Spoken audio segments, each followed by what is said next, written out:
ভিউটা দেখো, মানে জাস্ট পুরো অমায়িক, মানে পুরো অমায়িক ভিউ, একদম অসম্ভব সুন্দর একটা ভিউ। সকালে তো ওটা কোনোদিনও স্বভাব নেই।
এখন আমরা শক্তিগড়ে পৌঁছেছি।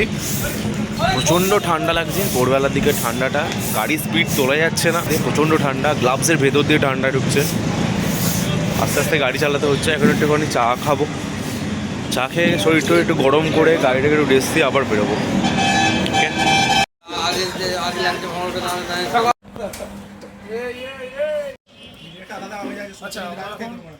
আর যাবো না শক্তিগড়ে দাঁড়িয়েছি একটু ল্যাংচা ট্রাই করার জন্য, তাই আমরা এখন এই চা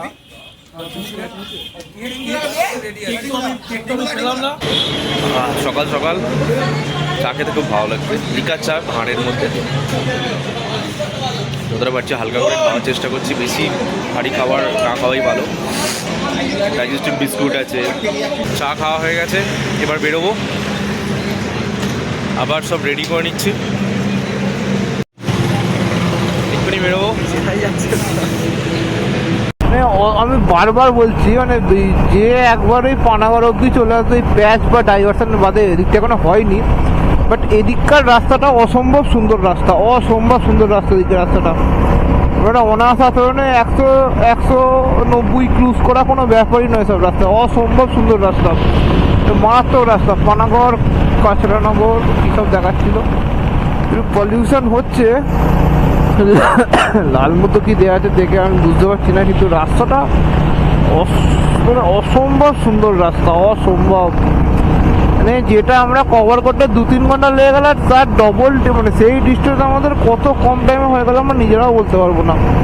মানে রাস্তা যত দূর দেখা যায় ফাইন সুপার রাস্তা, একদম ফাইন সুপার রাস্তা, অসম্ভব সুন্দর রাস্তা। দিকগুলো পলিউশন জানি না ক্যামেরায় কতটা ধরতে পারছেন, বাট এখানে আকাশে পলিউশন আছে, ভালো পলিউশন আছে এখানে, ভালো রকম। কোনো যেতে বেরানো 534 কিলোমিটার, আর 534 কিলোমিটার, 550, 540, 534, যেগুলো মাঝে মাঝে দেখতেও ভালো লাগে, মোটিভেশন দেয় একটা। পুরো মারাত্মক লেভেলে পলিউশন, কি বলতেও পারছি না।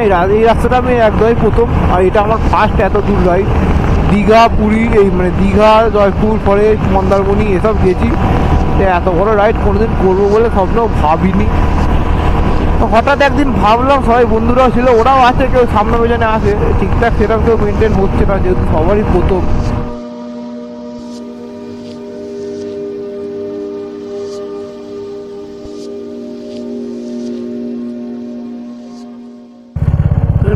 টানা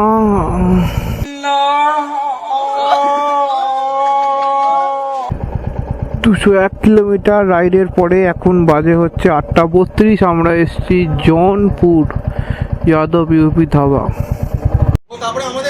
এইমাত্র আমরা আসানসোলে পৌঁছালাম, একটা পেট্রোল পাম্পের কাছে আছি। ব্রেকফাস্ট করব, অনেকক্ষণ কিছু খাইনি, খিদে পাচ্ছে। দেখি কি পাওয়া যায়। আলুর পরোটা আছে বলছে, তার সঙ্গে একটু চা। দুটো বাইক এসেছে, এখনও দুটো বাইক আসেনি, একটা বাইক অলরেডি ক্রস করে চলে গেছে। হালকা হালকা ঠান্ডা আছে এখানে, ওয়েদার মোটামুটি আমাদের মতনই যেদিকে আছে, যেখানে ছিলাম। বাট এখনও জ্যাকেট পরে চালাতে হচ্ছে, নাহলে গ্লাভস জ্যাকেট না পরলে হাত পাত ঠান্ডা লাগছে খুব হাতে। গ্লাভস না পরে চালালে অসুবিধা হবে।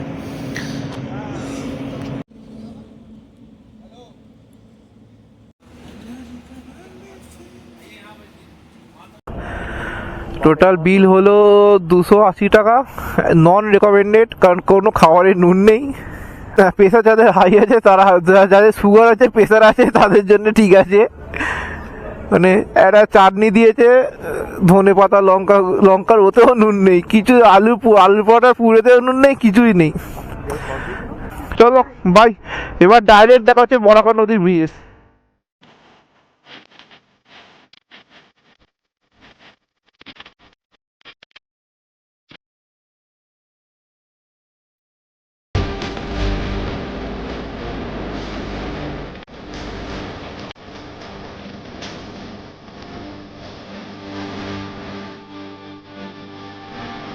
তীরকুন্ডা 1 কিলোমিটার। এটা মনে হয় বরাকর নদীর ওপর সেই ব্রিজ, যেটা এদিকটা ওয়েস্ট বেঙ্গল, ওদিকটা ধানবাদ। তো বিউটিটা দেখুন, বিউটি বিউটি বিউটি, ও মাই গড, বিউটি বিউটি, ও মাই গড। হ্যাঁ, চারিদিকে দেখছো কিরম ওয়াও না? ওয়াও অসাম অসাম অসাম, খালি ওয়াও লাগতেছে। মারাত্মক লেভেলের বিউটি, মারাত্মক লেভেলে, দারুণ লাগছে, দারুণ লাগছে। গাইস, আমরা এখন আছি বরিডা। আমার ঠিক জানা নেই, বাট চারিদিকে অনেকেই কয়লার খাদান দেখতে পাচ্ছি। তো খাদান দেখে আমার একটা ডায়লগ খুব মনে পড়ে গেল, যেহেতু আমি দেবের ফ্যান। আজ এই জমিন খাদান হবে না তো শ্মশান। পাহাড়, ওই জায়গায় একটা খাদানের পাওয়ার। এই যে আমাদের আরেকটা পার্টনার আছে আমাদের। আপনি রাস্তার সৌন্দর্যটা দেখুন। আবার যতই বলি ততই কম রাস্তা। ঝাড়খণ্ডের রাস্তার ভিউ, ও মাই গড, এটা এখনো অব্দি bestest view all time, bestest view ever.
যে দেখা যায় সাদা মতন, জানি না আমার ক্যামেরা কতটা ধরা পড়ছে। ভিউটা দেখো গাইজ, ভিউটা দেখো, ভিউটা জাস্ট লুকিং ওয়াও।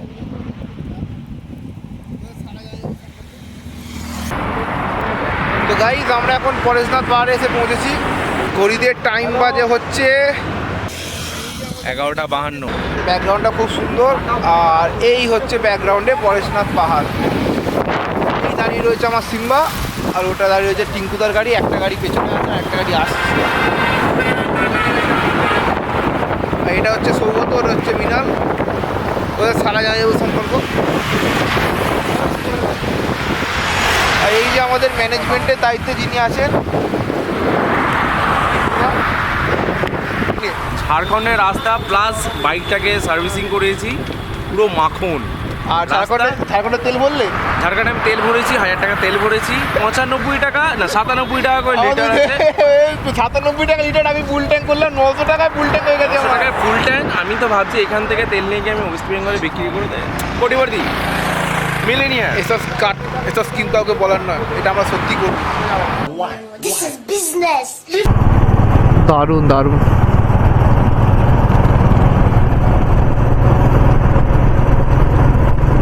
রাস্তাঘাট ঝাড়খণ্ডে অসম্ভব সুন্দর। জানি না বিহারের রাস্তাঘাট কি হবে। পরেশনাথ পাহাড়ের পাশে দাঁড়াবার পর আমরা আর কোথাও দাঁড়াবার ডিসিশন নিইনি, কারণ আমাদের পেয়ে গেছিলো খিদে। কিছু লাঞ্চ করে তারপর আমাদের আরও অনেকটা রাস্তা বাকি ছিল। এবার ডাইরেক্ট দেখা হবে খাওয়ার টেবিলে বা গ্যারেজে দেখা হবে। ব্যাস চলো। ঝাড়খণ্ডী একটা হোটেলে আমরা এখন দাঁড়িয়েছি, hotel hill view. Hotel hill view lunch করব, লাঞ্চ করে তারপর আবার এগোবো। এই যে এখানে এখনও 3টে বাইক আছে, একটা বাইক এখন আসেনি। খিদে পেয়েছে হালকা হালকা, খেয়ে নিই, তারপর আবার ডাইরেক্ট যতটা পারি চোখের আলে বেরিয়ে যেতে হবে। ওকে,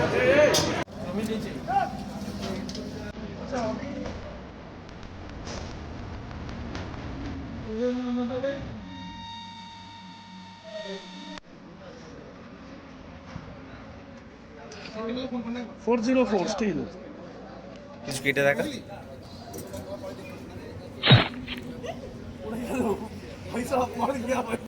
20 মিনিটের পরে এই খাবার। এই যে একদম সকালবেলা আমার সঙ্গে দেখতে লাগে।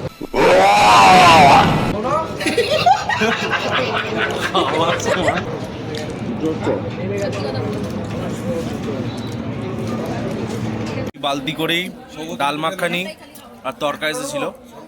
ও বালতিটা আমার খুব পছন্দ হয়েছে। আমি ত্রিবেণী সঙ্গমে এটা নিয়েই নামবো গামছা পরে। তোর একটা আমার একটা।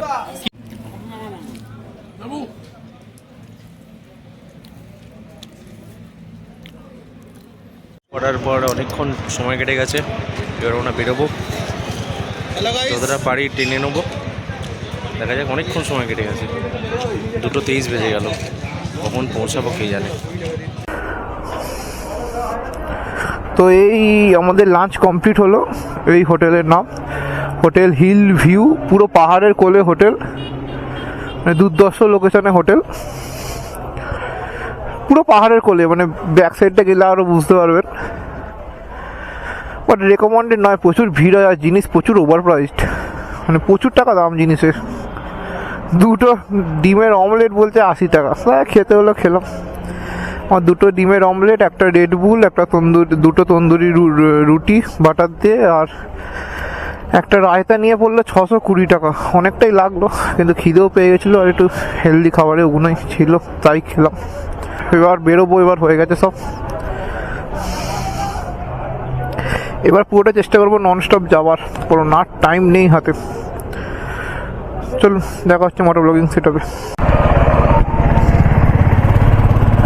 যতই বলছি কম হয়ে যাচ্ছে, সিরিয়াসলি। ভিউ কাকে বলে? ভিউ, প্রকৃতি তুমি কি তৈরি করেছো নিজেকে, আর মানুষ ধ্বংস করে যাচ্ছে।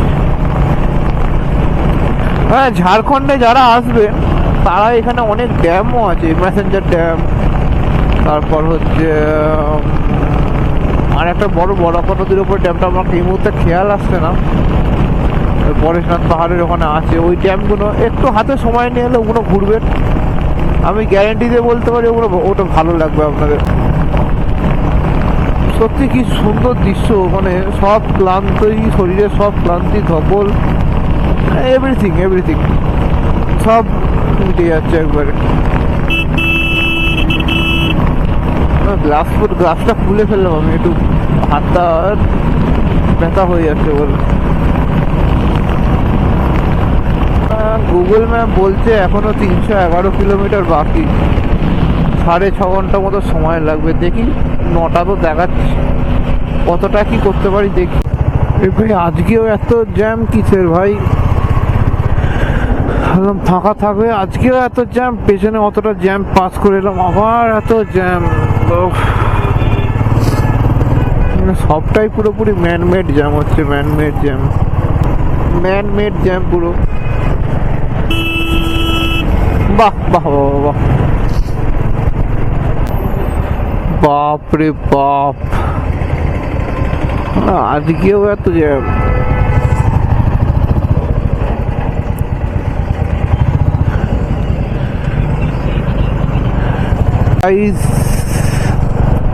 বাড়ি থেকে আমরা টোটাল এসছি 392 কিলোমিটার, আর এখন বাজে হচ্ছে 4:04।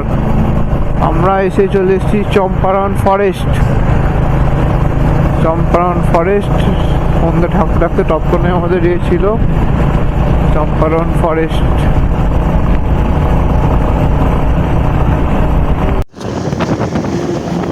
এই হলো সেই চম্পারণ জঙ্গল, যেখানকার অনেক ডাকাতির কাহিনী শোনা যায়। প্রকৃতি মন্ত্রমুগ্ধ, প্রত্যেক বাঘ প্রত্যেক মোড়ে মোড়ে প্রকৃতি মন্ত্রমুগ্ধ করে, সেগুলোই আমরা শেয়ারের জন্য দেখাই। এই সুন্দর জঙ্গল, তার মাঝে পাহাড়ের উঁকি, তার মধ্যে রোদের খেলা, আহা। আর চম্পারণের জঙ্গল তো শেষই হচ্ছে না, দেখছি চলছে তো চলেই যাচ্ছে।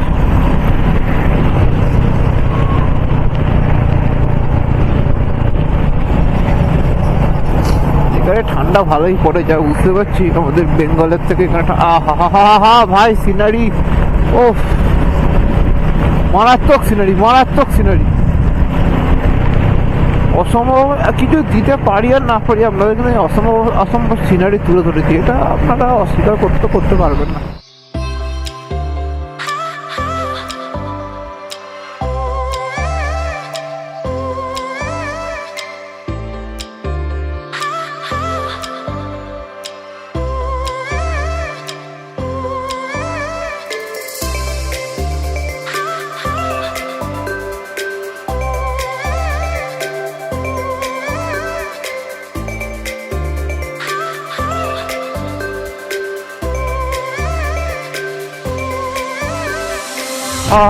এরকম এই ব্যাগ মোড়ার পরে কে বলতে পারে যে এরকম একটা সুন্দর দৃশ্য ওয়েট করছে। জানি সূর্যটা আসছে বলে আপনারা হয়তো পরিষ্কার দেখতে পাচ্ছেন না, বাট আমি যদি পারতাম আপনাদের, আমি আমার চোখ দিয়ে দেখাতাম কি অপরূপ দৃশ্য। পাহাড়ের ওপর পাহাড়, তার উপর পাহাড়, তার উপর পাহাড়, তার নিচে জঙ্গল, মাঝে রাস্তা, এই যেন পুরো রবীন্দ্রনাথ ঠাকুরের কবিতা।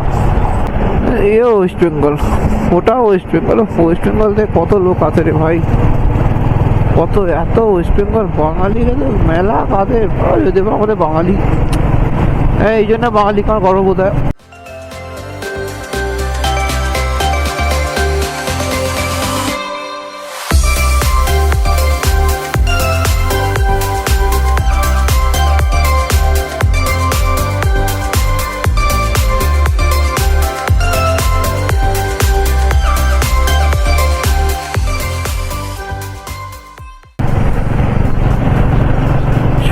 এবার একটা চায় ব্রেকে দাঁড়াবো, তারপর ডাইরেক্ট বেনারসে এসে অফরোডিং হচ্ছে, তাও পেছন চাকা লিকেজ নিয়ে। অফরোডিং ইন বেনারস, ইধর মারামারি চলছে এখানে। নাইস।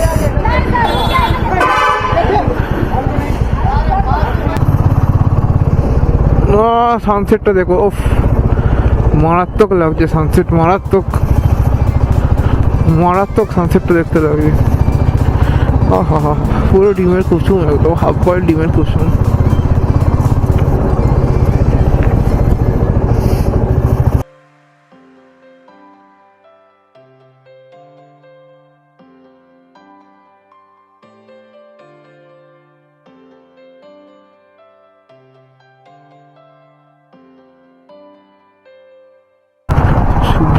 সূর্য ডুবছে, কি সুন্দর লাগছে দৃশ্যটা। তো আমার গাড়ির চাকা হয়ে গেছে লিক, পাংচারের এখানে কোনো জায়গা নেই। একটা ভদ্রলোক ওই যেখান দিয়ে হাওয়া বেরোচ্ছিল ওখানে একটা স্ক্রু ঢুকিয়ে দিল, ঢুকিয়ে দিয়ে বললো যাও সেটা নিয়ে চলে যাও, সামনের দোকান পেলে সারিয়ে দেবে। মহাদেবের কাছে যাচ্ছি, মহাদেব একটা পাংচারের দোকান দেবে না প্লিজ? মহাদেব প্লিজ একটা, প্লিজ প্লিজ প্লিজ।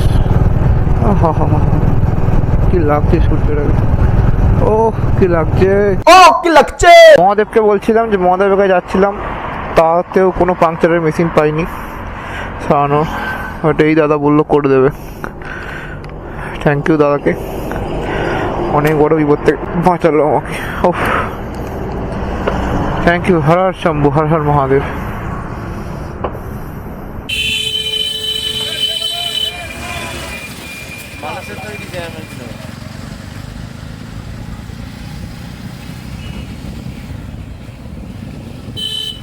আগে বড় বিপদের হাত থেকে বাঁচলো, আমি নয়, রোহন, আমাদের রাইডার রোহন। গাড়ির লাইট, তারপরে সব কিছু বন্ধ হয়ে গেছিলো, ফগ লাইট সব কিছু বন্ধ হয়ে গেছিলো। মেকানিক খুঁজছিলাম এদিক ওদিক একটা গ্রামের ভেতরে ঢুকে গেছিলাম অলমোস্ট। কিন্তু সেখানে হঠাৎ করে ভগবানের মতন একটা ছেলে এলো, বলে আমি মেকানিক, বলে 2-3টে পার্টস চেক করলো, ফিউজটা চেঞ্জ করে দিয়ে গাড়িটা অন করে দিল। নাহলে খুব বিপদে পড়ে যেতাম। অলরেডি অনেক লেট হয়ে গেছে, অলরেডি 6:49 বাজে। এখন যতটা পারি তাড়াতাড়ি যেতে হবে, জানি না কখন পৌঁছাবো, হয়তো 11টা-12টা বেজে যাবে পৌঁছাতে।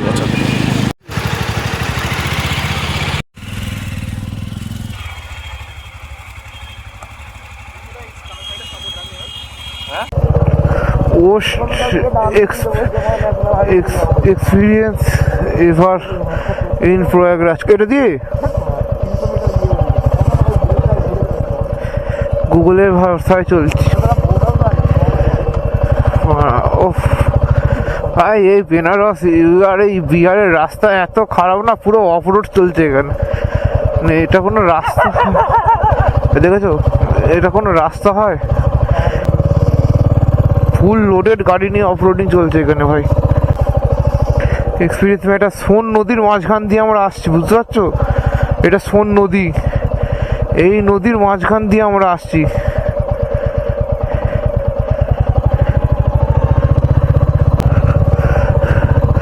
ভাই গুগল ম্যাপ ভাই কি দেখাচ্ছে ভাই, চিন্তার বাইরে। সোন নদীর মাঝখানে আছি আমরা ভাই, বানপান এনে গেলে মরে যাবো ভাই। বুঝতে পারছি না যে কি বলবো, এক্সপিরিয়েন্স হচ্ছে কি হচ্ছে ভগবানই জানে। হর হর মহাদেব। এক্সট্রিম লেভেলের অফরোডিং হয়ে গেল, এক্সট্রিম লেভেলের। রাস্তা ভাই, এরকম রাস্তা ভাই সত্যি বলছে আমাদের গ্রামে গঞ্জেও হয় না।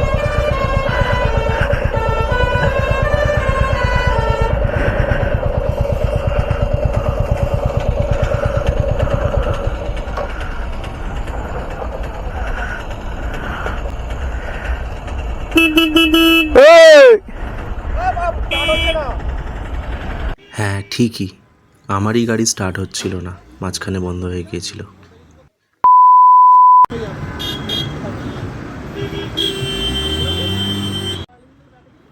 আমার বাইকটা স্টার্ট না দেওয়ায় পুরো টিম টেনশানে পড়ে গিয়েছিল, সবাই যে যার মতন প্ল্যান দিচ্ছিল। আপাতত ঠিক করা হয়েছিল ব্যাটারিটা খুলে সোন নদীর ওই দিকে কোনো দোকানে গিয়ে চার্জ দিয়ে বা কোনো রকমের মেকানিক যদি পাওয়া যায় তাকে নিয়ে এসে বাইকটা কোনো রকমে স্টার্ট করা। তার সাথে আরেকটা বিপদ ঘনীভূত হচ্ছিল, জ্যামের পর জ্যাম বাড়ছিল।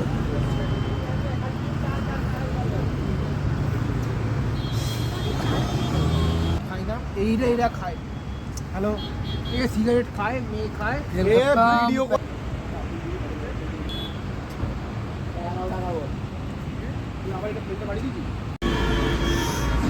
যারা গাড়ি নিয়ে আসবে তাদের অবস্থা যে কি হবে ওটাই ভাবছি। প্রয়াগরাজে ঢোকার রাস্তাটায় এখনো 150 কিলোমিটার বাকি যেতে, এত জ্যাম। তাও তো বাইক নিয়ে আমরা ঢুকে যেতে পারছি। 4 চাকা আর যাদের বাসে আসবে ওরা বুঝতে পারবে জ্যাম কাকে বলে। We are finally full exhausted. অনেক কিছু অ্যাডভেঞ্চারাস জিনিসপত্র ঘটে গেল লাস্ট 2 থেকে 3 ঘন্টার মধ্যে। ভালো স্পিডে গাড়িটা চলছিল, গাড়িটা অকেজো হয়ে গেল, গাড়িটা হঠাৎ করে খারাপ হয়ে গেল আমার। আর বাইকটাকে সার্ভিসিং করেছি, পুরো মাখন।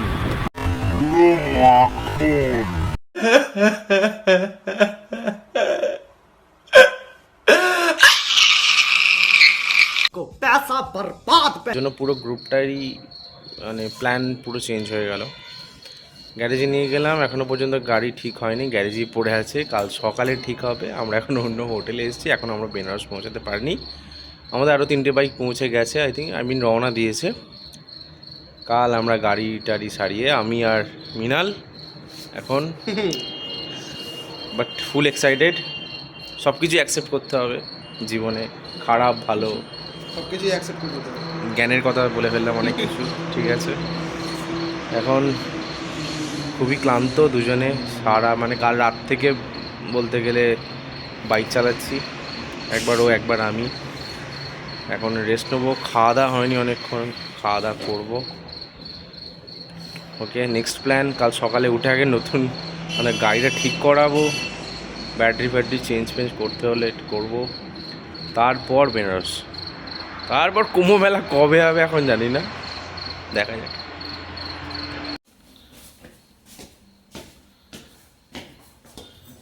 রাত 12:41, আমরা আছি এখন মোহিত ম্যারেজ হল।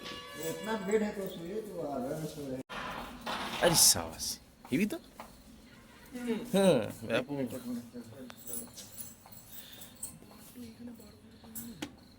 আমাদের রুম, একটা বিছানা, হ্যাঁ ছোট, হ্যাঁ এই গাদ্দা আছে, গাদ্দা পেতে দেবো, পেতে দিয়ে শুয়ে পড়তে হবে। বাথরুম পরিষ্কার, কিন্তু ইন্ডিয়ান টয়লেট। এই যে ডাল তরকা, কি বলে ডাল তরকারি তো বলে না, ডাল তরকা 1 প্লেট 100 টাকা, 8 টাকা করে রুটি পিস, টোটাল 7 পিস রুটি নিয়েছি আমরা। খাইয়ে দে কোনো রকম শুতে পারলেই হয়।